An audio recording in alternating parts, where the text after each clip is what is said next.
Bienvenidos a una nueva edición de Biodiagnóstico Open Lab. Esta es nuestra segunda entrega y bueno, como siempre es un gusto contar con todos ustedes, así que muchas gracias por acompañarnos. Para quienes se suman por primera vez, les voy a contar brevemente de qué se trata este espacio. Es una iniciativa pensada para compartir conocimiento, experiencias y generar vínculos dentro de la comunidad del laboratorio, tanto a nivel local como internacional. Esta iniciativa nace desde nuestro compromiso con la formación continua y lo que busca es inspirar con casos reales y soluciones globales que nos ayuden a avanzar juntos en un entorno de constante evolución. En esta oportunidad vamos a hablar sobre marcadores en materia fecal para el estudio de enfermedades gastrointestinales, una herramienta diagnóstica cada vez más relevante en la práctica clínica y con gran impacto en la detección y seguimiento de diversas patologías digestivas. Para esto nos acompañan dos referentes, la profesora doctora Carolina Olano, directora de la Unidad Académica de Gastroenterología de la UDELAR, y la doctora Marcela Castro, directora técnica de biodiagnóstico, a las que les agradecemos mucho haberse sumado a esta instancia. Al final de la presentación vamos a dejar un espacio para preguntas, así que los invitamos a ir anotando cualquier duda o comentario que quieran compartir. Y bueno, y ahora le voy a dar la palabra a Marcela, quien nos va a estar contando un poquito de cómo va a ser la dinámica de este webinar, que en esta edición va a tener un formato un poquito diferente. Buen día a todos, bienvenidos. Gracias por estar conectados participando. Bueno, para esta segunda sesión de Open Lab tenemos el gusto de contar con la participación de la profesora doctora Carolina Olano, directora de la Unidad Académica de Gastroenterología de la UDELAR y presidente electo de la Organización Mundial de Gastroenterología. Así que agradecemos mucho a Carolina su participación. eh, Aceptó gustosamente participar, siempre su interés en participar en actividades y en la educación médica. La dinámica de este webinar, vamos a ir abordando distintos marcadores de enfermedades gastrointestinales. Vamos a estar realizando preguntas a Carolina, ella nos va a exponer su experiencia y al finalizar esto vamos a hacer una presentación de qué herramienta tenemos disponible en Biodiagnóstico para estos marcadores. Así que damos la bienvenida a Carolina. Muchas gracias por participar. Al contrario, muchísimas gracias por permitirme estar hoy acá. Es un gusto poder estar en contacto bueno, con todos los que están hoy conectados y poder avanzar un poquito en la educación médico continua. Y bueno, y a ti, Marcela, en especial por esta invitación y esta moderación. Bueno, muchas gracias. Y bueno, vamos a comenzar con sangre oculta en materia fecal. Sabemos que el pasado año se actualizaron las guías de prevención del cáncer colorectal por el Ministerio de Salud Pública. Tú participaste en el comité de elaboración de las guías. Y bueno, queríamos distintas consultas, cuál es, bueno, la situación epidemiológica de este cáncer, la importancia de la salud pública, a qué apunta esta actualización de las guías y, bueno, hacer un poco de foco en el punto de corte seleccionado, qué consideraciones se tuvieron en cuenta para esto y conversar del screening poblacional planteado y cuál va a ser el seguimiento de estas nuevas recomendaciones con respecto al cáncer colorectal. Bueno, muchísimas gracias. Yo voy a compartir con ustedes una presentación que en realidad es simplemente a modo como de punteo de lo que realmente las preguntas súper pertinentes que me hizo Marcela. Y ahí conversar un poquito de qué se trata el test de sangre oculta en materia fecal y respecto de las nuevas guías. Y entonces lo primero que yo quería conversarles y mostrarles son esto que a mí me impacta mucho cada vez que lo veo, porque fíjense que estas son las cifras de la incidencia de cáncer colorectal en el mundo. Y va desde el azul más clarito hasta el azul más oscuro, donde el azul más oscuro es las cifras de mayores incidencias.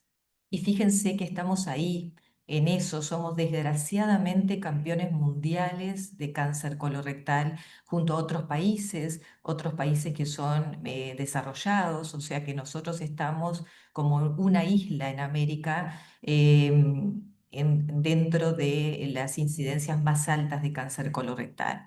Eso hace que nosotros tengamos que poner el mayor hincapié tenemos que trabajar. Yo siento una enorme responsabilidad frente a estas cifras porque nosotros tenemos que trabajar en bajar la incidencia de cáncer colorectal en Uruguay y bueno, vamos a tener que tener presente este mapa que realmente es extremadamente impactante. Fíjense que los países hermanos de la región, si bien tienen cifras altas, nosotros estamos en el puntito más oscuro, así que eso es para tener en cuenta. Pero no solo eso, no solo la incidencia es alta. Fíjense, estas son las tasas de mortalidad del 2020 a nivel mundial. Y ahí otra vez Uruguay aún peor, porque si ustedes comparan como está arriba, Canadá, por ejemplo, y muchos países europeos tienen una incidencia alta, pero la mortalidad no es tan alta con respecto a la incidencia. Tienen mejores cifras. En realidad la gente tiene mucho cáncer, pero se muere menos. Pero fíjense que nosotros estamos otra vez en el color más oscuro. O sea que no solo la incidencia es alta, sino también la mortalidad. O sea, ¿qué es lo que nos dice esto? Que tenemos que trabajar mucho en cáncer de colon y lo más importante para poder luchar contra esto es hacer un buen tamizaje.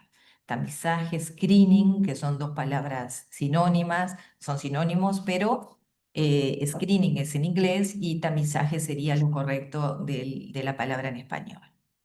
Aquí son las cifras ahora ya más nuestras, son cifras, ya no hablamos del mundo, hablamos de las cifras uruguayas. Y el cáncer en Uruguay, ustedes ven a la izquierda, en hombres, es el tercer cáncer de incidencia en hombres y también es el segundo en mortalidad dentro de los cánceres. Y para las mujeres es el segundo en incidencia y es también el segundo en mortalidad. O sea que fíjense qué importante, no solo las cifras internacionales, sino las cifras nacionales, cuán importantes son también, que habla de la importancia de esto y cuánto tenemos que trabajar. Pero aún más, sabemos un poco más de esto. Sabemos que ocurren cada año unos 1.800 nuevos casos, que hay más de 1.000 pacientes que mueren por año por esta causa y que si consideramos todas las causas de muerte por cáncer, el cáncer colorectal es la segunda causa. Tiene más o menos una edad media de aparición de los casos, que es la de los 70 años, pero la mitad de los pacientes diagnosticados están entre 50 y 74 años. Y esto es súper importante porque esta es la edad en la que se realiza el tamizaje, en la que se realiza el screening de cáncer colorectal y es por esto, por estas cifras de las que estamos hablando ahora. ¿Y cuál es la buena noticia? La buena noticia es que este es un cáncer que se puede evitar totalmente. ¿Por qué? Porque es de los pocos cánceres que tiene una lesión benigna precursora, que es el pólipo. Y a mí me gusta poner estas imágenes porque cuando hablamos de pólipos, a veces uno no se da cuenta o no sabe de lo que estamos hablando. Y estas son imágenes que realmente impactan. Acá hay distintos tipos de pólipos que son estas lesiones que protruyen en la luz del intestino. Ustedes pueden ver que algunos son como más como unas bolitas, pero otros son como más como un honguito con un cuello. Son pólipos que son pediculados o pólipos que son sésiles, pero los dos tienen la posibilidad de seguir evolucionando, hacer transformaciones celulares y pasar de una lesión benigna, como son estas, a una lesión transformada y maligna, y esto quiere decir a un cáncer colorectal.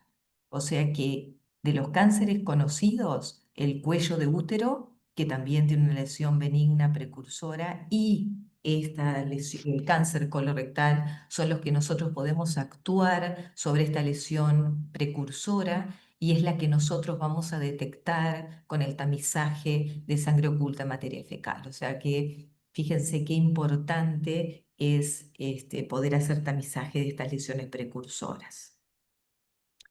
Las primeras guías se hicieron ya hace algunos años, que fue como el inicio de tratar de tener unas guías de prevención de cáncer colorectal. Y esta última que se lanzó en el 2024, nosotros participamos de las dos, de la primera y de esta segunda actualización.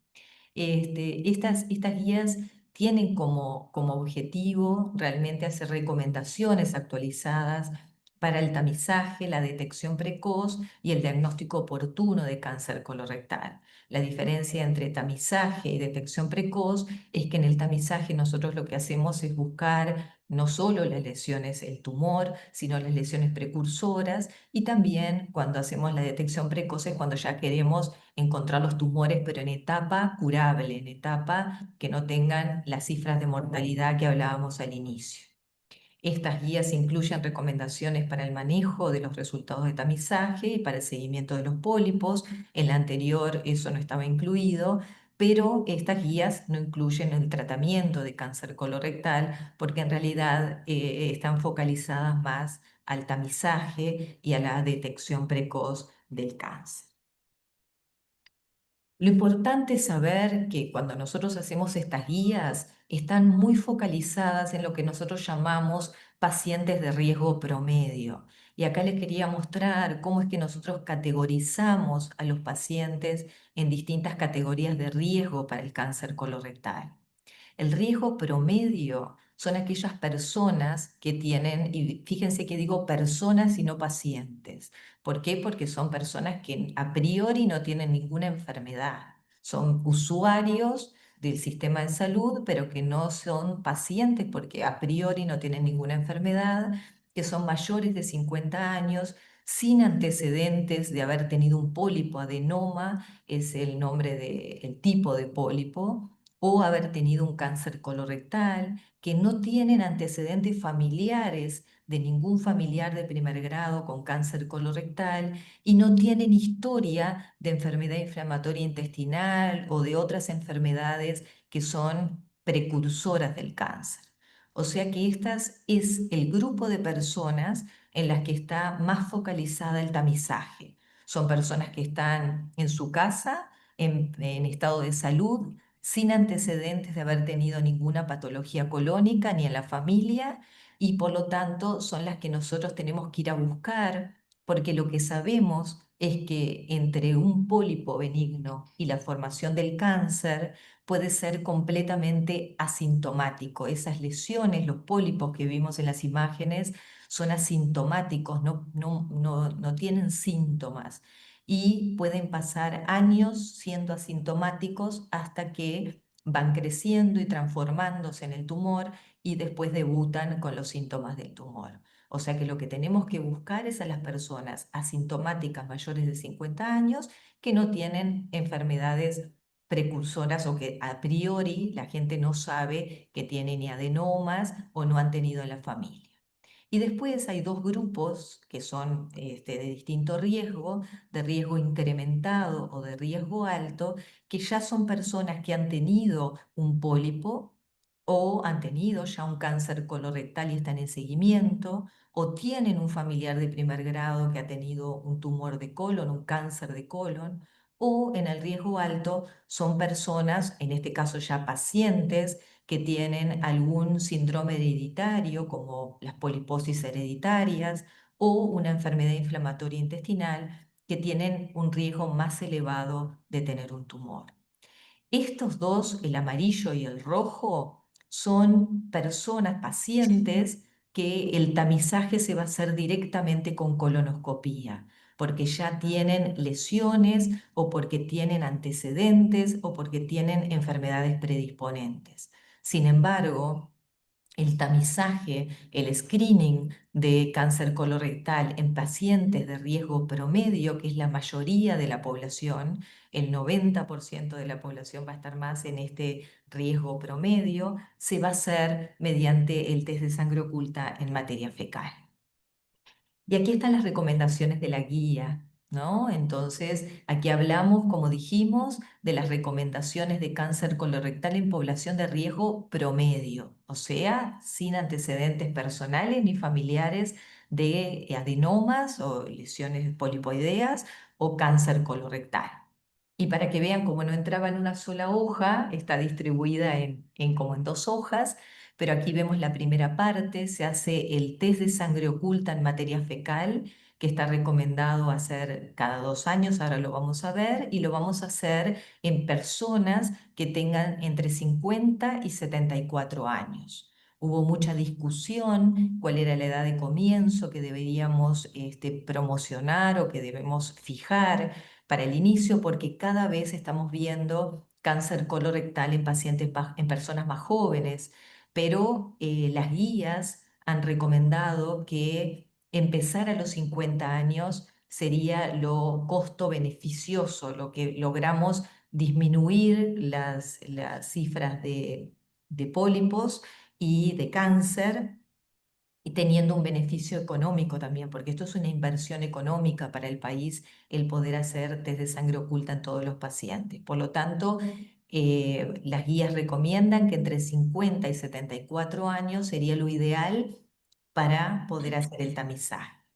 Entonces, en este grupo de pacientes lo que se recomienda es hacer el test de sangre oculta en materia fecal, que sea cuantitativo, y ahora vamos a hablar un poquito por eso, y que tenga el punto de corte que se puso en esta oportunidad en Uruguay, es de 100 nanogramos por mililitro. El punto de corte de la guía anterior era de entre 50 y 100.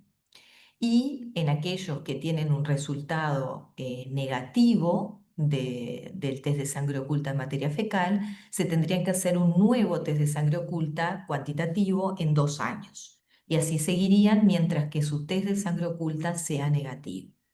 Si el test de sangre oculta es positivo, ese paciente tiene que ser derivado a la colonoscopía.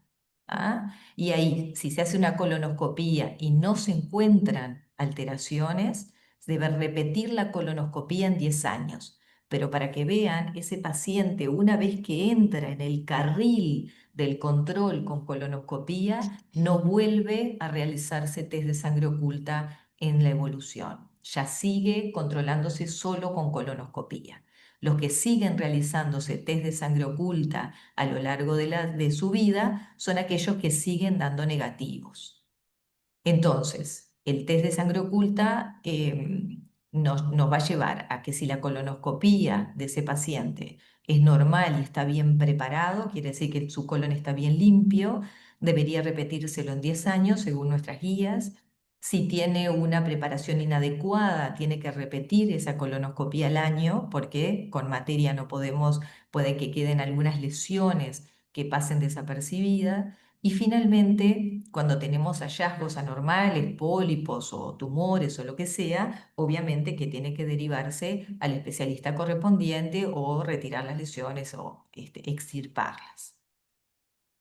Y aquí me preguntaba la doctora Castro por qué era que tenemos el punto de corte de 200. Y este punto de corte está basado en muchas cosas. Lo primero es sobre los trabajos que se hicieron en Uruguay. Fíjense que el doctor Fenocchi, que ha sido uno de los, lamentablemente el doctor Fenocchi falleció hace algunos años, pero nos dejó un legado de varios trabajos sobre cáncer de colon y especialmente sobre tamizaje de cáncer colorectal.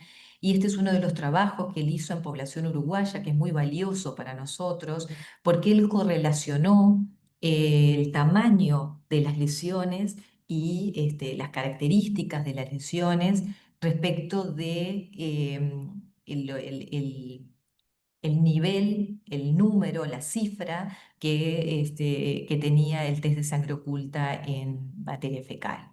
Y entonces ahí podemos ver, por ejemplo, arriba en el cuadro, que dependiendo del tamaño del adenoma, adenomas menores a 9 milímetros ya tienen un test de sangre oculta que rondaba los 300 más o menos nanogramos por mililitro. Sin embargo, si el adenoma era entre 10 y 15, ya se elevaba a 586, y cuando el pólipo era más grande, el adenoma era más grande de 16 milímetros, estamos hablando de 1,5 cm, ya las cifras rondaban los 852. Y abajo vemos también la correlación, es esta gráfica que dice que a mayor tamaño, mayores cifras en este FECA-test cuantitativo, en este test de sangre oculta cuantitativo, pero él vio también que a partir de los 15 milímetros hay como una meseta O sea que a partir de ahí la correlación no es tan directa, no es que sigue aumentando en forma exponencial, pero estas cifras son para nosotros súper buenas porque nos permitió ver que pólipos pequeños de menos de 9 milímetros ya tienen cifras de más de 300, por lo que nos permitió fijar que si nosotros poníamos un corte bajo, en realidad lo que vamos a lograr es hacer más colonoscopías que no tienen resultados para nosotros valiosos. Es decir, porque si ponemos 100 y sabemos que los pólipos se van a encontrar más o menos a partir de los 300, las cifras de 300 de FECA-test, vamos a hacer muchas colonoscopías que no encontremos lesiones, que no encontremos adenomas. Esta es uno de los trabajos en los que fueron importantes, pero también hay trabajos internacionales, por ejemplo, en los Países Bajos, que ya ellos fijaron el límite de corte en 200, porque hay muchos trabajos que han mostrado que con cifras más bajas o con puntos de corte más bajos, lo único que hacemos es hacer más colonoscopías sin resultados positivos y entonces, ¿cuál es el problema? ¿El hacer la colonoscopía? No. El problema es que la capacidad que tenemos nacional en las unidades de endoscopía de poder hacer todas estas colonoscopías sabiendo que muchas de ellas no nos van a ayudar para bajar la tasa de incidencia y de mortalidad del cáncer colorectal, hace que tengamos que optimizar nuestro punto de corte, es decir, poner un punto de corte que nosotros sepamos que a partir de ese punto de corte es muy importante que si tenemos más de 200, es un paciente que seguro tiene que ir a la colonoscopía. Por aquí, en principio, un poquito lo dejamos para conversar ahora si quieren, sobre estos datos de tamizaje de cáncer colorectal. Gracias. Bueno, muy clara la exposición y la importancia del tema para la salud. También, bueno, que es un tema de la modificación del punto de corte, que ha suscitado, bueno, consultas y muy claro el fundamento por el cual se eligió ese punto de corte, y como tú decías también, apoyado en experiencias de otros países y experiencias también nacionales del estudio del doctor Fenocchi. Em, ¿Cómo se hará seguimiento de estas pautas, de estas guías? Me imagino que se hará un seguimiento para ver los resultados con este punto de corte de las colonoscopías, ¿es así? Bueno, sobre eso en realidad no tengo demasiada injerencia. Sí sabemos que todas las guías deberían hacerse seguimientos y trabajo, pero eso ya es un trabajo que tiene que ver más con el Ministerio de Salud Pública y seguramente irán a hacer seguimientos. Suponemos que sí, pero bueno, no es algo de lo que yo pueda en este momento decirles exactamente si a partir de ahora lo van a realizar. Seguramente está planificado, pero no tengo exactamente si esto se va a hacer ahora o en algún otro momento, eso ya no tenemos tanta injerencia en eso, así que bueno, lo lógico sería que sí. Perfecto. Es importante, bueno, recalcar, como tú lo dijiste, que fue uno de los puntos de estas guías, a diferencia del anterior, que los resultados, la recomendación es que el resultado de sangre oculta en heces sea un resultado cuantitativo para poder aplicar el algoritmo propuesto, que bueno, los positivos, negativos anteriormente ya nos dificultarían para seguir el algoritmo de cuál paciente tenemos que derivar a la fibrocolono. Claro, tal cual, porque acá ese es un problema que es interesantísimo, tal vez focalizarnos un poquito. El FECA test o el test de sangre oculta, que es cualitativo, ya tiene un corte preestablecido que es de 50, a veces de 25 había en algún momento, pero mayormente son de 50. Entonces lo único que nos da es positivo y negativo, y eso es lo que implica es que imagínense, si hoy estamos poniendo, si el doctor Fenocchi nos dijo que en nuestra población los pólipos muy pequeñitos ya tienen un nivel de sangre oculta en heces de más de 300, imagínense cada vez que nosotros hacemos estudios y nos dan de punto de vista cualitativo positivo, estamos haciendo colonoscopías con 50. Esa pérdida de sangre oculta de pequeñas cantidades generalmente no está relacionada con la presencia de lesiones polipoideas. Por lo tanto, son pequeñas pérdidas de sangre que pueden no correlacionarse con el hallazgo de lesiones. Entonces, ¿cuál es la importancia de esto? Es que en esos casos estaríamos llenando las unidades de endoscopía de pacientes a los que no les vamos a encontrar pólipos y por lo tanto no les vamos a hacer efectivos a ellos y vamos a retrasar el estudio de otros pacientes que sí realmente lo estarían necesitando. Así que ese es por lo que es muy importante tener estudios cuantitativos porque de esa manera podemos regular el punto de corte y podemos decir, bueno, va a ser positivo para nosotros a partir de 200, por ejemplo. Así que eso es algo súper, súper importante. Bueno, muchas gracias, Carolina. Dejamos bueno, las preguntas para al finalizar y ahora vamos a continuar con otro marcador que es calprotectina. Queremos conversar sobre la enfermedad inflamatoria intestinal, cuál es la situación epidemiológica en Uruguay. Sabemos que hay una unidad destinada a eso en la unidad académica de gastroenterología y qué rol cumple la calprotectina en los algoritmos diagnósticos, cómo nos puede ayudar en los pacientes. Bueno, muy bien. Entonces vuelvo un poquito a la presentación otra vez. Voy a compartir la pantalla.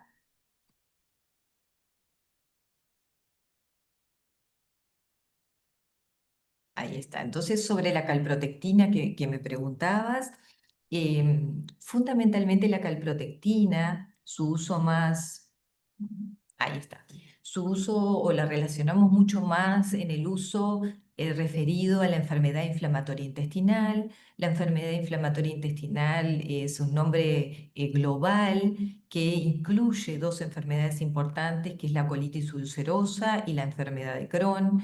Estas son dos enfermedades inflamatorias que tienen una base inmune, es una reacción inflamatoria crónica que se dan empujes y remisiones a lo largo de la vida que lo que provoca es distintas alteraciones. Por ejemplo, a la izquierda pueden ver la afectación de la colitis ulcerosa, que solamente afecta el colon y se pueden observar distintos tipos de procesos inflamatorios que van desde mucosa apenas congestiva hasta erosiones importantes que se hacen confluentes y que afecta característicamente de forma continua y difusa desde el ano en forma hacia sectores proximales y o sea que los sectores más afectados son los sectores distales del colon. Sin embargo, la enfermedad de Crohn, que también es una enfermedad inflamatoria que se ve en empujes y remisiones, pero esta enfermedad puede afectar distintos sectores del tubo digestivo, cualquiera de los sectores realmente del tubo digestivo, desde el esófago hasta el ano, y puede darse con lesiones que a diferencia de la colitis ulcerosa, que como decíamos se afecta de forma difusa y continua, la enfermedad de Crohn se afecta de forma salteada, es decir, podemos tener una afectación en el intestino delgado y en el colon, o una afectación solamente de delgado en algunos sectores de delgado, pero se da característicamente de forma salteada, es decir, tenemos lugares extremadamente afectados con úlceras que generalmente son profundas y que afectan la pared entera, a diferencia de la colitis ulcerosa que solo afecta la mucosa, el sector interior del tubo digestivo, sino que aquí se afecta la pared en su totalidad, se llama transmural, con úlceras profundas y que eso se alterna con sectores del tubo digestivo que están sanos, o sea que no están del punto de vista endoscópico inflamados. Así que estas enfermedades son enfermedades que si bien hasta hace poco tiempo se consideraban o se habían puesto inclusive en el grupo de lo que eran consideradas las enfermedades graves, no graves, disculpen, raras, poco frecuentes, Cada vez más estas enfermedades están siendo más frecuentes a nivel mundial. Hay todo un aumento de las enfermedades no solo autoinmunes, sino las enfermedades que tienen un vínculo con la inmunidad como estas y con la inflamación crónica. Y Uruguay no está fuera de esas cifras, o sea que nosotros también estamos viendo un incremento de estas enfermedades inflamatorias y son enfermedades que pueden cursar de manera leve o en algunos casos eso quiere decir con empujes que no son demasiado graves, que pueden manejarse con medicaciones por vía oral, por ejemplo, pero en algunos casos estas enfermedades son potencialmente graves y potencialmente mortales en algunos casos, así que tienen distintas gravedades, pero a todas las consideramos como con una potencialidad de ser severas y graves. Y en esos casos tenemos que usar algunos fármacos que son fármacos biológicos, estos nuevas drogas que tenemos ahora disponibles, que realmente han cambiado el curso de estas enfermedades porque han permitido claramente la remisión en muchos casos de cuadros severos que pueden llevar a sangrados importantes o perforación intestinal. Por lo tanto, es súper importante para nosotros contar con estas drogas.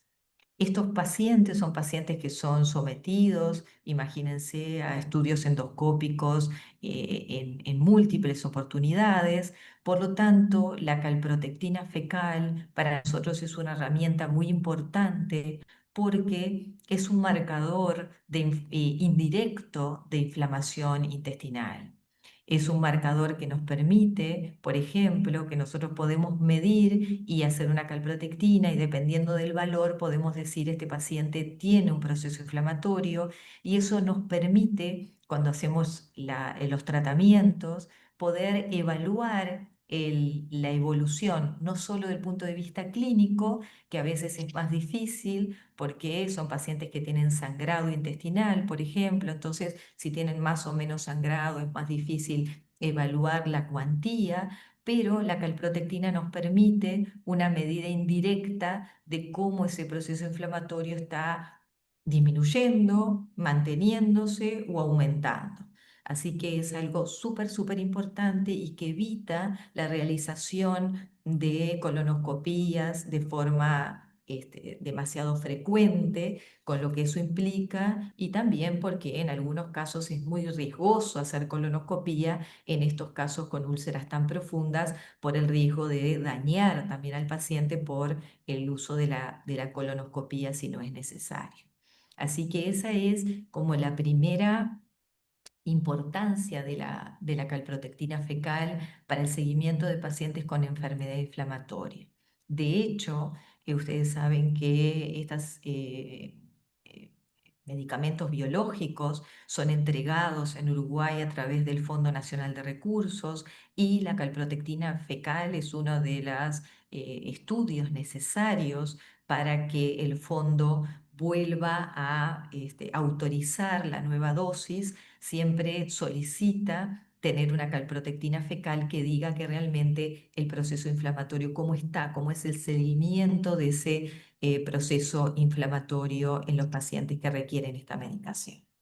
Pero también la calprotectina fecal se puede usar en el algoritmo de los estudios de las diarreas crónicas, porque la diarrea crónica implica un amplio espectro de enfermedades que van desde enfermedades funcionales. Ustedes saben que existe el síndrome de intestino irritable, la diarrea funcional, que son pacientes que no tienen inflamación en su intestino y están estas enfermedades inflamatorias. Al inicio, los pacientes con enfermedad inflamatoria pueden presentarse sin sangrado, solamente con una diarrea, Y los pacientes con intestino irritable y otros trastornos funcionales también se presentan con una diarrea crónica. Por lo tanto, a veces al inicio, el usar la calprotectina fecal nos puede servir para separar si es el inicio de una enfermedad inflamatoria o es simplemente una enfermedad funcional, una enfermedad que no tiene una inflamación en su intestino. Así que esto es súper importante también en un primer algoritmo de una diarrea crónica el utilizar la calprotectina fecal para descartar algunos casos en especial en pacientes jóvenes y que uno le puede quedar la duda. Sabemos también que la calprotectina tiene algunos falsos positivos, es decir, en algunas personas que toman antiinflamatorios, no esteroideos, no es que tenga falsos positivos, en realidad la calprotectina lo que mide es inflamación y cuando uno toma estos antiinflamatorios muchas veces tiene pequeñas erosiones y procesos inflamatorios a nivel del intestino que son marcados por la calprotectina, pero que no quiere decir que tengan una enfermedad inflamatoria. O sea que los clínicos tenemos que poner en la balanza muchas cosas, pero es una herramienta extremadamente útil para el seguimiento de las enfermedades inflamatorias y para poder diferenciar enfermedades más funcionales de enfermedades inflamatorias en el inicio de su presentación. Esto por acá sobre calprotectina. Bueno, muy clara la presentación sobre este marcador. Y para finalizar, no queríamos dejar afuera la elastasa pancreática fecal, para también ubicarla en los algoritmos diagnósticos, qué rol ocupa, si podrías, bueno, contarnos tu experiencia. Bueno, también sobre la elastasa fecal, en realidad la elastasa es un marcador que para nosotros es también muy valioso, como todas las herramientas de las que estamos hablando. Ahí, ahí empezó a funcionar. La elastasa fecal, fundamentalmente, como ustedes ya saben, el páncreas produce muchas enzimas. La elastasa es una de ellas. La característica que tiene es que no se degrada por las bacterias, por lo tanto se puede analizar en las heces y es una prueba indirecta de saber el funcionamiento del páncreas. O sea que en muchas veces, en muchos casos, fundamentalmente en el algoritmo del estudio de las diarreas crónicas que pueden estar acompañadas de otros síntomas, a veces de dolor abdominal o de adelgazamiento.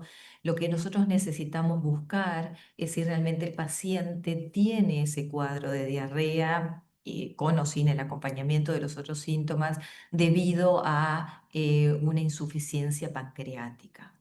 Antes nosotros pensábamos más la insuficiencia pancreática en aquellos pacientes que tenían cuadros muy extremos. No pasa lo mismo con lo que pasa con la enfermedad celíaca. Antes la pensábamos en pacientes que estaban muy severamente repercutidos y ahora la pensamos en pacientes que a veces no tienen ni un síntoma. En este caso es similar. Antes pensábamos solamente en la insuficiencia pancreática en pacientes que venían con dolor abdominal crónico, con una diarrea muy intensa, con un adelgazamiento enorme. Pero hoy sabemos, porque cada vez sabemos más de las enfermedades, que existen distintos grados de insuficiencia pancreática, algunos de ellos con grados que no son tan severos, que no llevan a esta repercusión tan importante, pero que hacen que el paciente necesite de una suplementación de las enzimas para poder disminuir esos síntomas y poder tener una buena calidad de vida. Ahí está la importancia de la elastasa fecal, por supuesto, en los pacientes con los cuadros más severos y con la clínica más importante, pero también en estos casos más leves, donde solamente la presencia de una diarrea crónica nos podría orientar a esta insuficiencia pancreática exócrina. Por lo tanto, es importante incluir en el algoritmo de las diarreas crónicas el estudio de la elastasa fecal. Es una herramienta, como decíamos, que nos permite tener una valoración del funcionamiento del páncreas y entonces es muy útil para poder orientar o poder suplementar a los pacientes con las enzimas pancreáticas cuando corresponde.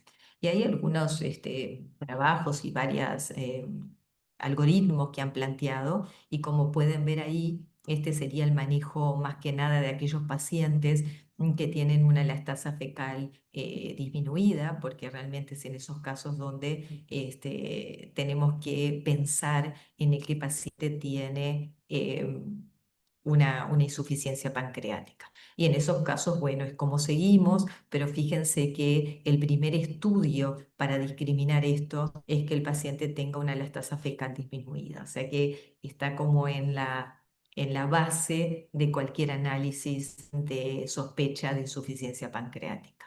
También tenemos que saber que, bueno, esto seguramente ustedes también lo saben mejor que nosotros, que es un test que tenemos que tener cuidado de cuáles son las características de las materias fecales. Muchas veces con materia fecal demasiado líquida, los resultados no pueden ser lo más fiables, los más adecuados. Es mejor realizar la elastasa fecal en el momento en que el paciente tiene materias entre pastosas y formadas o más formadas, porque el resultado allí es claramente más fiable que cuando es una diarrea demasiado líquida en estos casos. Así que es una herramienta que también tenemos que tener presentes para el estudio de las diarreas crónicas y que tal vez en Uruguay en algún momento, porque no se tenía la disponibilidad de la elastasa fecal, es un estudio que yo creo que va a empezar ahora que tenemos más disponibilidad, disculpen, de este test, vamos a empezar a tener mayor uso de esta herramienta que es tan buena para nosotros en el estudio de la diarrea crónica. Muy bien, muchas gracias. Sí, pensamos lo mismo, ahora que bueno, que va a estar disponible, que se puede solicitar para que bueno, los gastroenterólogos la tengan presente, que bueno, está disponible para estos algoritmos de estudio de los pacientes. Bueno, muchas gracias, doctor Olano, por la exposición muy clara. Ahora, para finalizar, antes de las preguntas, vamos a presentar cuáles son las opciones que tenemos para, para estos marcadores en materia fecal. Voy a compartir al inicio un pequeño video y después una presentación con las características del equipo y de los reactivos.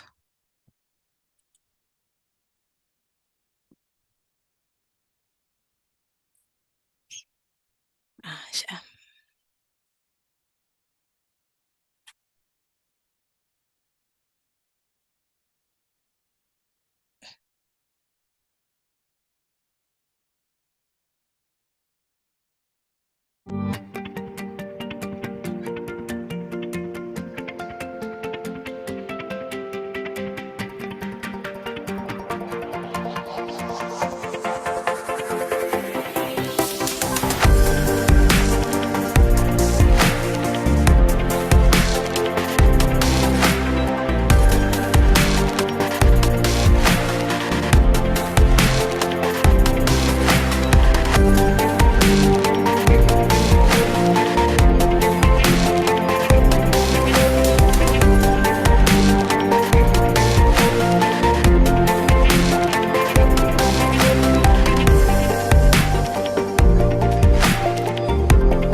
Bueno, ahora vamos a pasar a la presentación.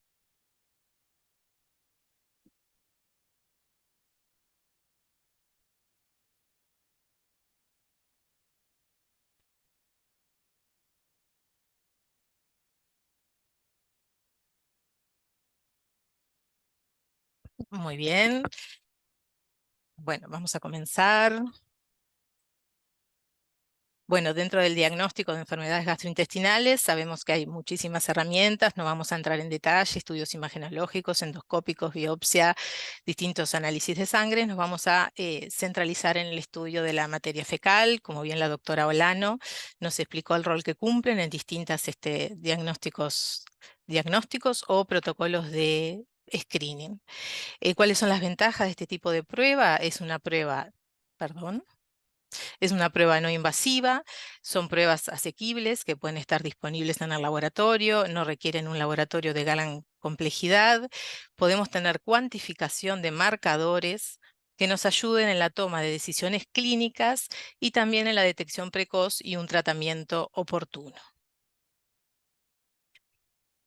La opción que tenemos para ofrecer en biodiagnóstico es la compañía Eurohospital, es una compañía italiana de más de 75 años con una fuerte trabajo en marcadores gastrointestinales, una fuerte historia de desarrollo, marcadores de enfermedad celíaca, calprotectina, y en ese marco de ese desarrollo de tecnología cuentan con el analizador EUTurbo, que es un equipo dedicado exclusivamente al análisis de muestras fecales por turbidimetría. Perdón. Es un proceso completamente automatizado, lo que nos asegura la calidad de resultados. Y aquí tenemos, bueno, un poco el universo que quisimos presentar hoy con el equipo y los 3 marcadores que conversamos: sangre oculta, calprotectina y elastasa pancreática. Aquí tenemos algunas características del equipo. Es un turbidímetro dedicado, como dijimos, exclusivamente al análisis de materia fecal. Aquí tenemos las medidas, es un equipo de mesada de aproximadamente 50 centímetros por 60 por 62. La tecnología es una turbidimetría, tiene capacidad para 60 muestras con un lector de código de barra incorporado para trazabilidad de las muestras y los resultados.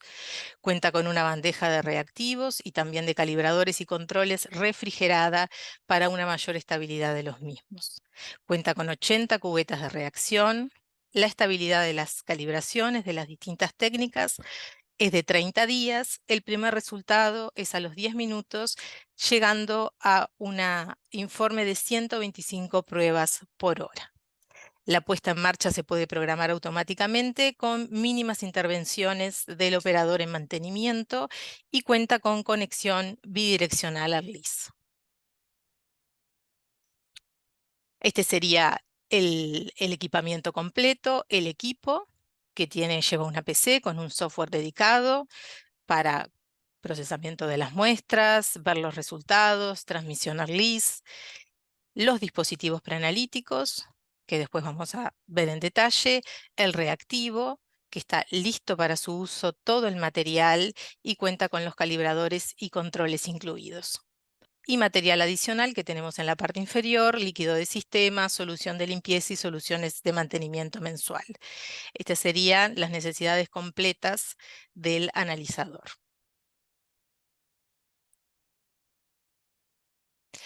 Bueno, vamos a los dispositivos preanalíticos para la preparación de la muestra.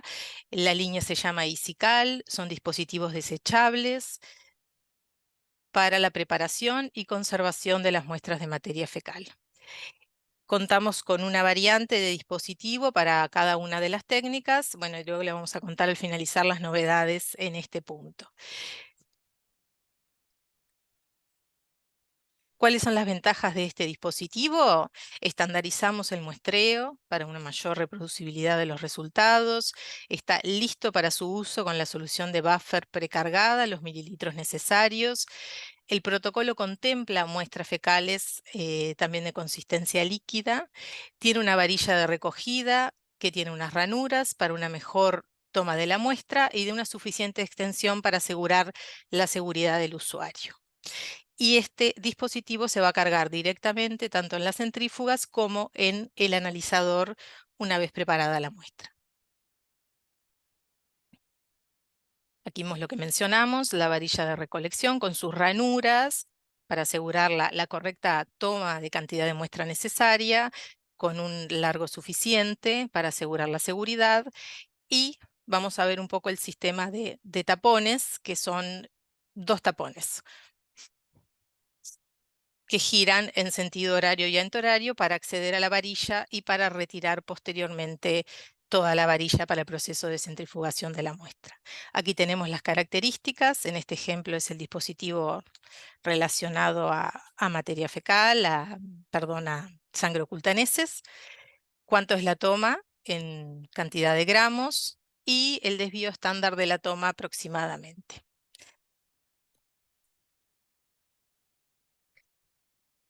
Aquí tenemos el protocolo de toma de muestra.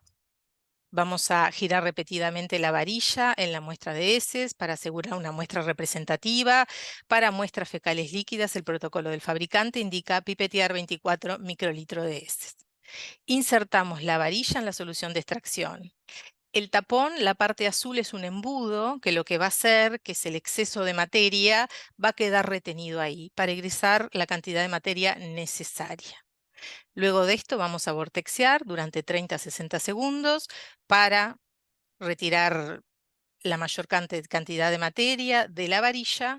Posteriormente se retira todo y con un ciclo de centrifugación de 10 minutos nos queda la muestra lista para procesar, que se puede cargar directamente en el equipo. Vamos a tener así un sedimento de materia, como se ve en la parte inferior, y el buffer va a quedar en el sobrenadante y de ahí es donde va a pipetear el equipo. La muestra se puede procesar y se puede conservar allí. Bueno, esta es la presentación actual de los dispositivos. Tenemos los EasyCal Turbo, que con ese dispositivo se pueden procesar las técnicas calprotectina y elastasa pancreática, y tenemos el dispositivo preanalítico dedicado a sangre oculta. Así es la situación actual, pero Eurohospital tiene una novedad, que lanzó un dispositivo universal, que es un dispositivo único que nos permite procesar las 3 técnicas que abordamos en este webinar: hemoglobina, calprotectina y elastasa pancreática fecal. ¿Qué hace esto? Reducimos los tiempos de preparación de muestra, ya que en un único dispositivo podemos procesar las 3 técnicas, aumentamos la productividad y mejoramos, optimizamos el inventario del laboratorio, que puede contar con un único dispositivo para las 3. Bueno, brevemente, de las 3 técnicas que mencionamos en este webinar: sangre oculta en heces, todas son un ensayo turbidimétrico con partículas de látex en busca del analito en cuestión. Como bueno, ya esto lo mencionó la doctora Lano en su exposición, la presencia de hemoglobina en muestras fecales está relacionado con hemorragias digestivas y es un marcador bien establecido asociado al cáncer colorectal. Los resultados a destacar en todas las técnicas van a ser cuantitativos, particularmente para la sangre, la hemoglobina. El rango de medición es de 10 a 990 nanogramos mililitro. Recordemos que el punto de corte está en 200, o sea que tenemos como un buen margen que contempla el punto de corte y también resultados inferiores y superiores. El equipo nos va a informar en este rango cuál es el resultado cuantitativo de esa muestra. Abajo tenemos, bueno, el rango sugerido por el fabricante, la interpretación del resultado, pero bueno, sabemos que nos estamos manejando con mayor de 200 para que ese paciente pase a colonoscopía. Bueno, calprotectina, como ya mencionó la doctora Olano, es una proteína asociada como marcador inflamatorio y es muy útil en el seguimiento de los pacientes con enfermedad inflamatoria intestinal y también para diferenciar todas las patologías funcionales como el síndrome de colon irritable. Tiene un amplio rango de medición y se utiliza, como ya vimos, para identificación y también para el seguimiento, para identificar ese entorno inflamatorio en el paciente. Y bueno, es un requisito, como mencionó la doctora Olano, para el tema de la medicación al paciente por el Fondo Nacional de Recursos. Para finalizar, la elastasa pancreática, que queríamos ponerla un poco, mencionarla en este webinar para saber que está disponible, que bueno, pueden incluirla en sus algoritmos los gastroenterólogos y que el laboratorio puede contar con esa determinación. Como vimos, es una enzima digestiva y nos habla de la función del páncreas exócrino y lo que mencionó la doctora de los pacientes, bueno, con diarreas crónicas, todo ese algoritmo de estudio cumple allí su rol. Bueno, la intención era presentarles brevemente para aprovechar la participación de Carolina y darle su espacio para ver la situación clínica y el rol de cada uno de estos marcadores. Acá está mi correo, cualquier consulta, cualquier información adicional que requieran, insertos, características del equipo, todo está a disposición. Se pueden comunicar conmigo, con Sofía, con cualquiera del equipo de biodiagnóstico y bueno, podemos asesorarlos y ayudarlos. Buenísimo, Marcela. La verdad que impecables las dos presentaciones, se vieron muy, muy interesantes. Y bueno, ahora sí abrimos el espacio para preguntas, pueden ser a través del chat, pueden liberar el micrófono y hacer cualquier duda o comentario, ya sea sobre la plataforma, sobre los marcadores que presentó la doctora Olano.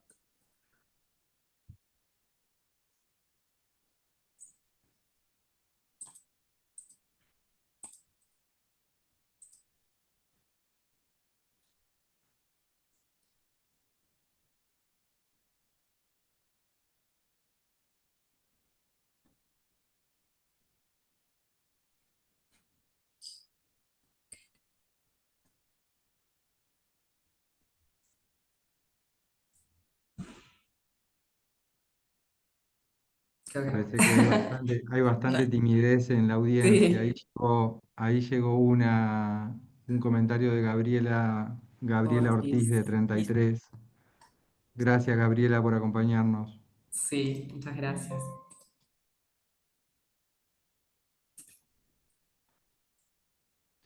A mí me gustaría simplemente aclarar que estamos también en proceso de registro de una prueba semi-cuantitativa para las tasas, que tiene presentaciones más pequeñas, un poco porque imaginamos que al principio, cuando los gastroenterólogos comiencen a demandar la prueba, tendremos muy poco volumen y quizás la presentación de turbidimetría sea demasiado grande, entonces hoy estamos pensando en ese inicio, digamos, para que los laboratorios la puedan tener disponible, una presentación, en una prueba semi-cuantitativa en un principio, con un lector también pequeño de mesada, como para que ir atendiendo las primeras demandas y luego sí, cuando la demanda crezca, poder automatizarlo en el sistema que Marcela presentó.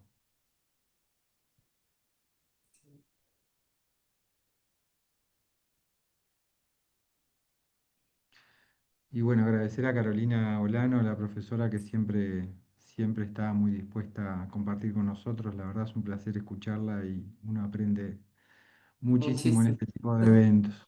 Totalmente, súper claro y súper, súper interesante. Muchas gracias. No, al contrario, muchísimas gracias por la oportunidad de poder compartir con ustedes. bueno, muchas gracias a todos por conectarse y nos estaremos encontrando en la próxima sesión de Open Sí. Lab. Y bueno, muchas gracias a todos y especialmente al doctor Olano que aceptó participar y siempre es un placer escucharla. Bueno, muchas gracias. Chau, Nos vemos chau. la próxima.